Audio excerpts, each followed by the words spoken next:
welcome to Atop the Fourth Wall, where bad comics burn. Well, it's time once again to review a Star Trek movie comic, and this time it's a movie that's pretty universally reviled.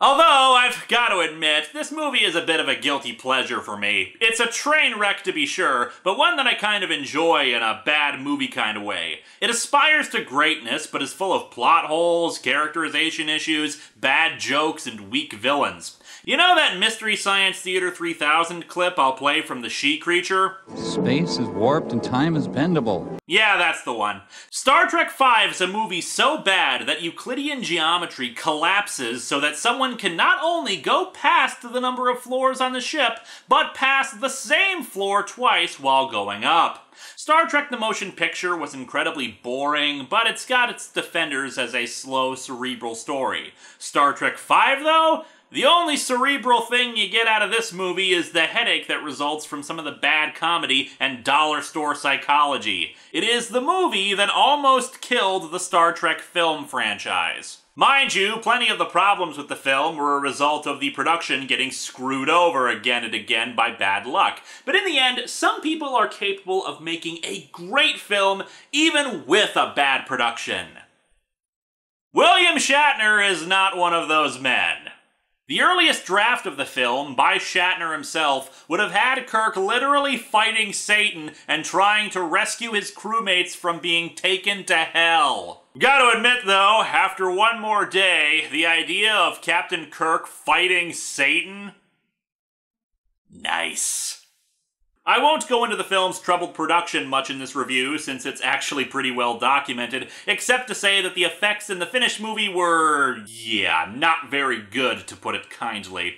However, that just makes me more curious about this comic as an adaptation, since one of the great things about comic books is that there is no special effects budget to worry about. If an artist can conceive it and draw it, it'll be done. Plus, the condensed format of a comic book one-shot means that some of the stupider or superfluous bits might end up getting cut. By that same token, however, as we saw last time with Star Trek IV, lots of good stuff might end up getting trimmed. So let's dig into Star Trek V: The Final Frontier and see if the comic is better or worse than the movie it spawned from.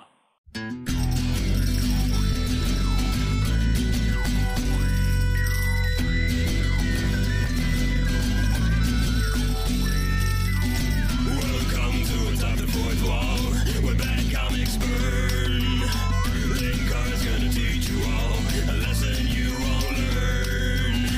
Brodsky, you're not the smartest. Life out, you're not an artist. Anyone who's had a bad comic published, it could be your turn. Linkara, he's a man punch, wears a party hat. Linkara, he has a magic gun. Where'd he purchase that? Linkara, coins, robots, Amazon and trucks. Linkara, this comic sucks. Linkara.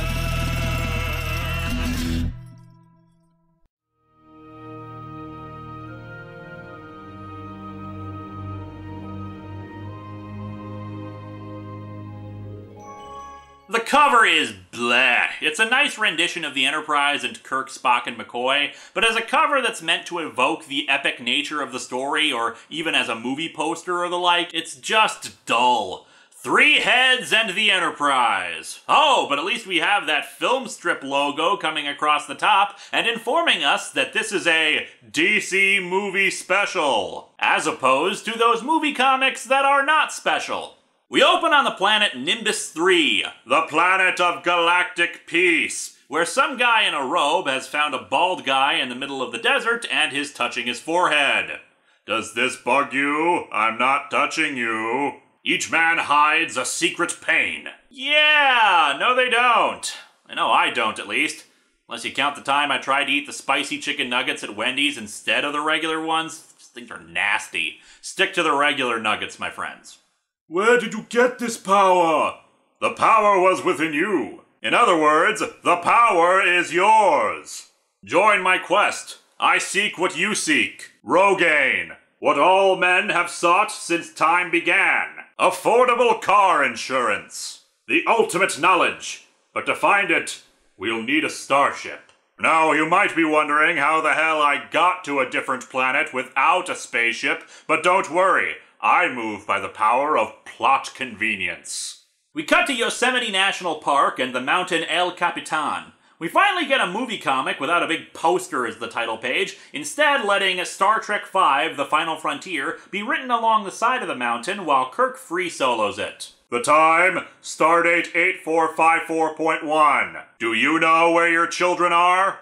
The situation, self-explanatory. Ah, so Kirk was fighting against a lizard monster and is clinging to the side of the mountain because he was knocked over.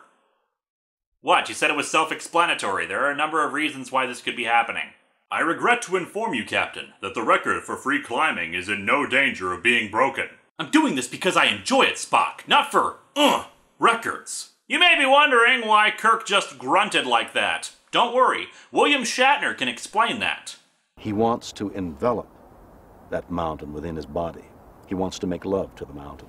Oh yeah, and judging by this face he's making, I think Kirk is definitely doing his best to screw the mountain. Anyway, he loses his footing and starts falling, and strangely enough, we get a thought balloon that Kirk is thinking, Sam, probably in reference to his dead brother, the one who was killed by the plastic vomit creatures. Weird. Spock catches him by the leg, which should naturally snap his leg off considering how fast he was falling, but as we see here with Spock at a horizontal angle, he's wearing magic boots. Perhaps because it is there is not a sufficient reason for wanting to climb a mountain. I'm hardly in a position to disagree. And again, the wisdom of Shatner shines through. But the mountain is climbed because I think the climber wants to hug the mountain. Back on Nimbus 3, some narration explains what the planet's deal is. 20 years earlier, the governments of the Romulans, Klingons, and Federation had agreed to develop the planet together, believing a new age was dawning. The new age died a quick death. The Great Drought turned it to dust. And instead of figuring out a different, better planet and settling there, the project was farmed out to a few private companies and, well, lowest bidder and all that. When weapons were forbidden, they fashioned their own. When entertainment was needed, they found that too. Catgirls, the universal form of entertainment. And of course, because this is a DC comic, I'd be remiss if I didn't point out a cameo here. The dude with the fishbowl on his head, that's actually Rick Starr, aka Space Ranger, a DC sci-fi hero from the 50s and 60s who has had occasional appearances since then in the DCU. And of course, the bar with the dancing catgirl is also apparently the ambassadorial suite, since in the back of the bar are the three respective ambassadors from the Federation, Klingon Empire, and the Romulan Empire all bickering with one another. The Federation ambassador in the movie was played by David Warner, completely wasted in his role to the point where I wonder if the ambassadors were supposed to play a larger part in the story, but ended up getting cut. Anyway, the guy from before and his forces storm the bar, and subsequently the town the bar is located in, and quickly takes the ambassadors prisoner, and only in 3 panels, no less. We then cut to the Enterprise in space dock. If you'll recall, at the end of Star Trek IV, the crew took command of the Enterprise A and warped off to new adventures and stuff full of excitement and wonder. But I guess someone got drunk and spilled their beer on the controls, since now at the beginning of this one, the ship is in crappy shape. However, unlike the movie, the unnecessary and out-of-nowhere subplot of Scotty and Uhura developing a relationship has been completely excised. Starfleet orders the Enterprise to be the one to rescue the hostages. They're told to recall personnel on shore leave, and we even skip the useless and kind of dumb scene with Chekhov and Sulu lost in the forest. Speaking of skipped scenes, it's time for the campfire scene with Kirk, Spock, and McCoy, and in another wise cut, we no longer have the part of it with bourbon and beans, and instead just skip to the good part of it. McCoy says that Kirk needs to stop risking his life in pointlessly futile macho gestures like free soloing El Capitan. When you fell off that mountain, you should have been killed! It crossed my mind. But even as I fell, I knew I wouldn't die, because the two of you were with me. Well, Spock was with you. McCoy was watching with binoculars and laughing at the thought of you getting impaled on a tree. McCoy's kinda sadistic like that. I've always known I'll die alone. I had a premonition of my own death. This film is actually a sequel to Final Destination, and not Star Trek. All that time and space, getting on each other's nerves, and what do we do when shore leave comes along? We spend it together. Other people have families. Other people bones, not us. Actually, both my father and my mother are still alive. Ah, shut up, Spock! Also, you still owe me $10. Spock, having studied up on camping, has prepared some camping food. I am preparing to toast a marshmallow. Ah, marshmallows. Those'll go great inside that other traditional camping food. S'morelins. They try to have a sing-along of Row, Row, Row Your Boat, which is thankfully only one panel in this version. Uhura suddenly shows up to inform them of the orders from Starfleet, since the captain left his communicator back on the ship and the transporters aren't working. They take the shuttle back up to the Enterprise, and we cut to a Klingon bird of prey, where Captain Kla is attacking some random satellite. In the movie, it was the real-life Pioneer 10, which is incredibly laughable, since that would mean that Kla was attacking something right on our doorstep. Kla is pissed off about shooting space garbage when his fellow officer, Yowza! That uniform's a bit leggy for a Klingon, isn't it? Anyway, they're informed of the hostage situation, and he figures the Federation will be sending their own rescue ship, which means he can shoot at a moving target. Ah, the warrior spirit, provoking interplanetary incidents because you're bored. Anyway, Kirk and company arrive on the Enterprise, where even the doors are barely working. They're given a full briefing about the situation, and Kirk suggests that other ships might be better to use for this than the Enterprise. Other ships, no experienced commander. Captain, I need Jim Kirk. And this is one of the really huge plot holes of the movie, even worse than the cliche of, they're the only ship in the area. Have them pick him up and be a commander on one of those ships. Or hell, the Enterprise is at least space-worthy. Have the two ships rendezvous and drop off Kirk. This is not difficult. McCoy further points out how stupid this is, since the Klingons are bound to send someone too, and they're still pissed off about Genesis, Kruge, and the stolen Klingon vessel that Kirk crashed into San Francisco Bay. Damn, I miss my old chair. Rescue missions are boring. I want a lazy boy. They watch the hostage tape and recognize the Klingon ambassador, General Cord, a military genius who has fallen out of favor with the Klingon High Command. However, Spock recognizes the hostage taker himself. They quickly arrive at Nimbus 3, skipping actually a decent scene in the movie where Spock explains about the hostage taker, that he's a Vulcan named Sybok. Sybok had thought that emotion, not logic, was the way to wisdom, and naturally was exiled from Vulcan for his beliefs and teachings. Gotta love the highly logical and tolerant of different ideas Vulcans. Anyway, the transporters are still down, and the Klingons will be there in just under 2 hours, so they need to take a shuttle just outside of their sensor range. Chekhov keeps Sybok distracted over the communications channel while Kirk, Spock, and a bunch of security officers plan their move. It'd take too long to reach the city by foot, but fortunately, they spot a group of Sybok's followers just camped outside the place for absolutely no reason. And thus we get to one of the most infamous scenes of the movie, the fan dance. A naked Uhura with a pair of palm fronds dancing under the glare of 2 moons to distract the men so Kirk and company can steal their horses. I am going to go against the popular opinion of those who find the scene disgusting because it features a 57-year-old woman trying to be seductive and alluring. That is ageist and distracts from the real problem of this scene. No, my objection to the fan dance is that Plan A was for them to go, okay, dedicated female communications officer of the Federation, I want you to strip naked, sing, and dance around with some palm fronds to distract a group of horny guys who have been living in the desert for years without any female companionship.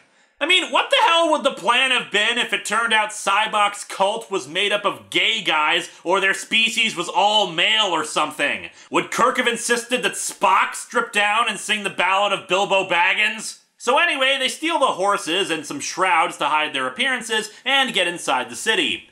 Uhura flies the shuttle to strafe them, with her clothes back on, while the Enterprise officers attack, Kirk and Spock even managing to get to the hostages, who then pull guns on them. Somehow, Sybok has also forced the shuttle to land, and he recognizes Spock, saying that he now has a second chance to join him. Spock refuses, of course, and Sybok says they'll be taking the ship.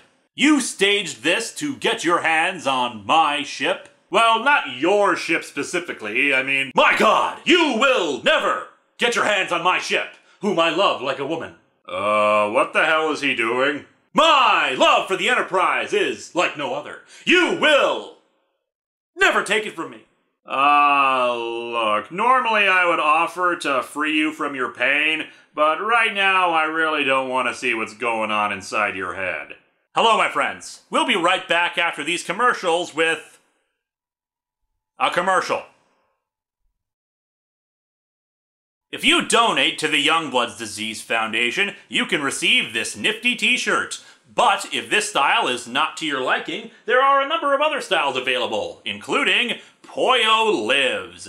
For this and many other options, please visit this link below. And now, back to our show. The Klingons have arrived and they cloak. Chekhov raises the shields and warns the shuttle to find cover, but Sybok refuses to turn back.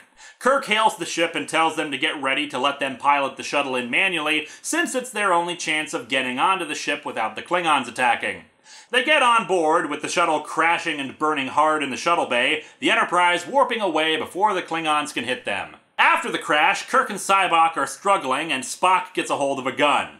He orders Sybok to surrender, but he refuses. Spock, you can't stun me with that weapon, and I've always been stronger than you. I'm afraid you'll have to kill me. Oh God, my leg! Or logically, I could shoot you in a place that is not fatal. But no, despite Kirk ordering him to shoot, Spock can't bring himself to do so, and Sybok's followers are quickly able to take the ship, with only Scotty seeing that something's going down.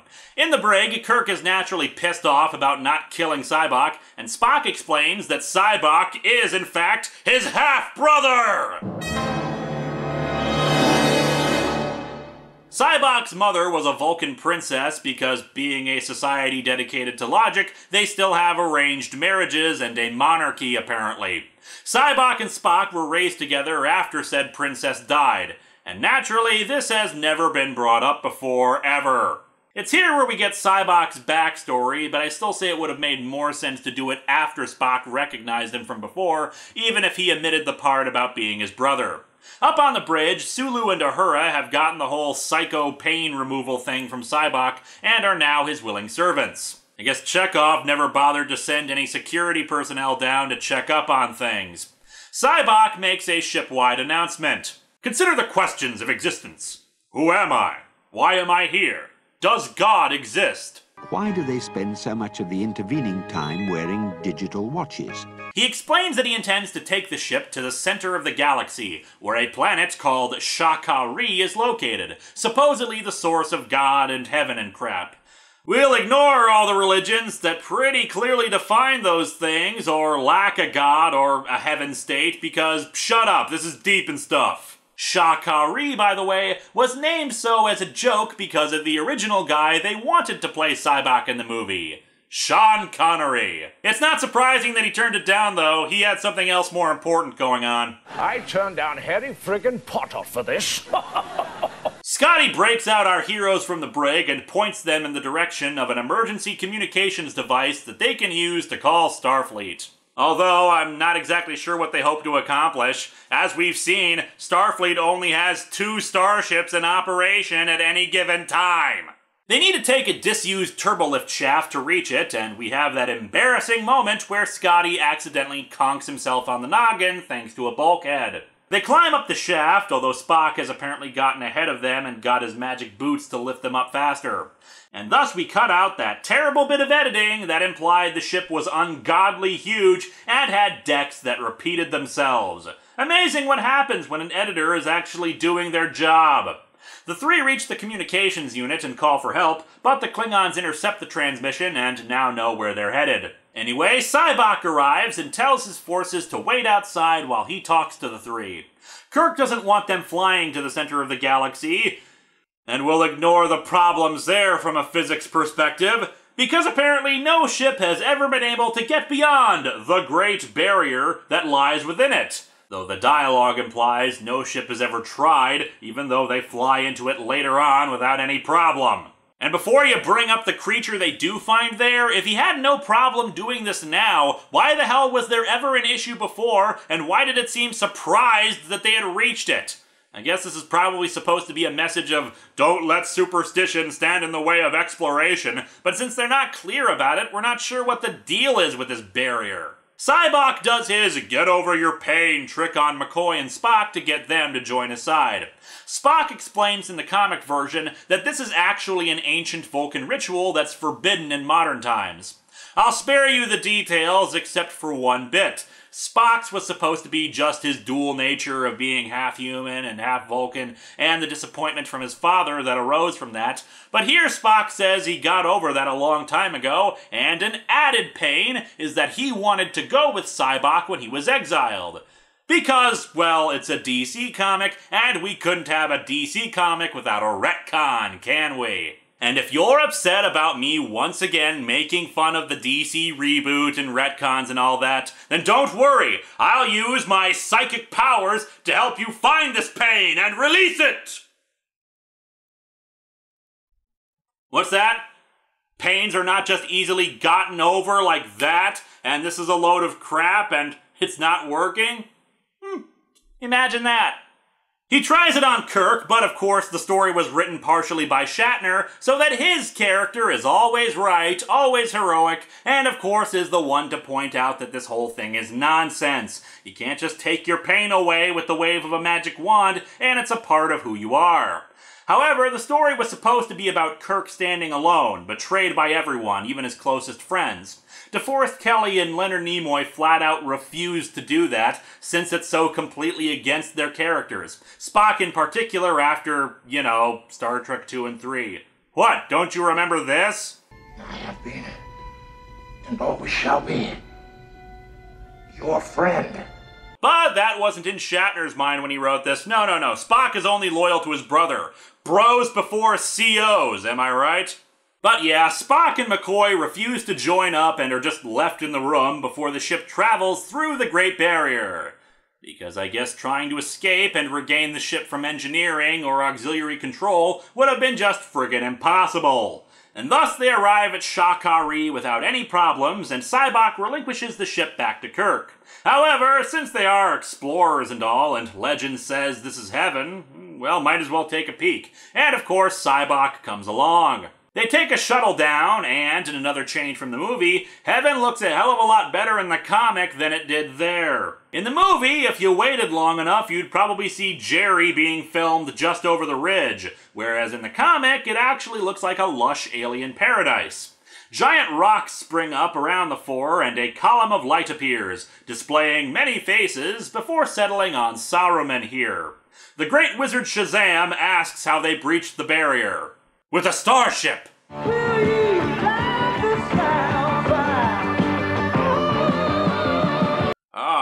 This starship, could it carry my wisdom beyond the barrier? But haven't you been doing that since creation began? Yeah, but the signal reception sucks and the post office is worse than the Royal Mail, go figure. And of course, we come to what is the best line in the movie. What does God need with a starship? Don't you remember Marvel number 4? He needs it to blast asteroids before they hit a planet with creatures that will die off because of what kind of spines they have. Naturally, Gandalf here never thought about what would happen if someone asked that, so he goes Old Testament on Kirk, blasting him away. Although with the way this is drawn, it looks like it just makes him flip while the next panel sees a nice big smoking hit in his uniform. Spock gets blasted for asking the same thing, and unfortunately, like the movie, we fail to get a proper explanation for just what the hell this thing is. Instead, just having it turn into the image of Sybok as if that's supposed to make sense. Since the movie doesn't explain this guy, I will, in a little bit. So Sybok leaps in to fight with the godlike being, while Kirk orders a photon torpedo down to blow the crap out of the area. Which should kill them too, considering what a photon torpedo is, but whatever. The comic also includes another thing that was cut from the movie. The rock monster. It looks damn impressive, actually. The rock monster was cut out of the actual movie for looking too goofy, but I don't know, I don't think it looks too bad. And hell, Trek has done a lot worse when it comes to special effects monsters, if you don't remember. Scotty has the transporter partially repaired, and Kirk orders the two others beamed up. However, the Klingons attack before Kirk can get beamed up, because everyone on the bridge was too busy watching Kirk get zapped, and instead of a half-finished effect chasing Kirk on Shakari, it's the rock monster that spits lava. The Klingon ambassador, still on the ship, is instructed by Spock to order the Klingons to stand down. As such, the bird of prey flies down and blows the hell out of the rock monster. Ah, great. Now a giant ho-ho is going to be pissed off at us for making the rock monster species extinct, and we're going to need to take that bird of prey back in time to get 2 more. Kirk is beamed up and hugs Spock, who's on it for some reason, though we do get another bit of good writing. Spock, I thought I was going to die. Not possible. You were never alone. I've planted a device on you that monitors your thoughts, Jim. I can't wait for our next chess match. Sometime later, in another added scene, Spock and McCoy are discussing things. Try this on for size. Has it occurred to you that the Great Barrier wasn't placed there to keep us out, but to keep that thing in? Yes, Doctor, it has occurred to me. And here's where I chime in with the explanation about the Saint Nick of Shakari. Admittedly, the explanation is with non-canon material, but hey, it's what I've got. There's a mini-series of novels called the Q Continuum books, which details a younger version of John Delancey's character Q and his encounter with a group of very powerful and malevolent beings, one of which includes this guy. This being is never really given a name and simply called The One. A battle with the Q Continuum reduced him only to a head, and the Q imprisoned him in the galactic core. It's been years since I read the book, but I recall that he basically had the same shtick here, believing himself to be rather holy and godlike, and speaking with thous and thuses and so forth. Still don't really know why he changes into Cybok, though the artwork does have this cool part where he has like a half a skull for a second. Awesome. Cosmic thoughts, gentlemen? We were speculating. Is God really out there? And does God get bored and decide to grant superpowers to idiots so the idiot can have sex with women and just be an asshole? Because that would be really dumb. Spock says he was thinking of Cybok, though despite there being this huge area of white that they could have put it in, they left out where he says that he lost a brother, which leads into Kirk stating that he's lost 2 brothers, but that he was lucky to get one back. Isn't that sweet? Yeah, that was changed from the movie where he failed to acknowledge his actual brother who died. Also, I know the reflection is supposed to show off said brother, but the position just makes it look like this is actually Kirk's mustachioed stunt double in the shot. And so our comic ends with Kirk, Spock, and McCoy back at the campfire and singing Row, Row, Row Your Boat. This comic sucks, for the most part. It still has a lot of the same problems as the movie in terms of its worship of Kirk's character and, well, most of the major plot holes, but it's actually a lot better than the movie. As I said before, a lot of the extraneous scenes got cut out or were shortened to get to the point, and as a result, some of them were vastly improved as a result. It's still not a great story, since nothing actually is accomplished aside from Spock's brother dying, but hey, it's an improvement on the movie, and when it comes to Star Trek V, you gotta take what you can get. Oh yeah, and I guess a lot of people are still stranded on Nimbus 3, but hey, whatever, let's go camping instead of worrying about those losers.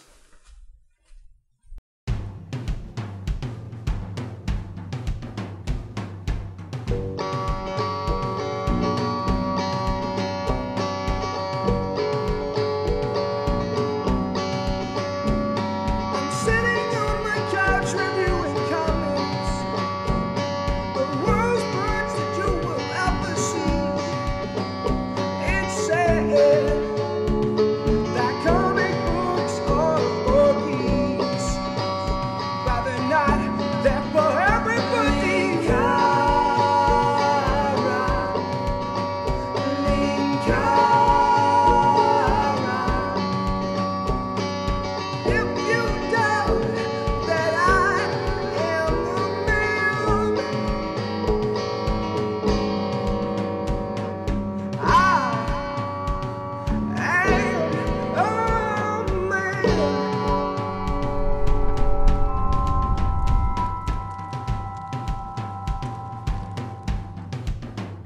You sing it. The words aren't important. What's important is that you have a good time singing it. Oh, I am sorry, Doctor. We'll be having a good time. God, I liked him better before he died. All right.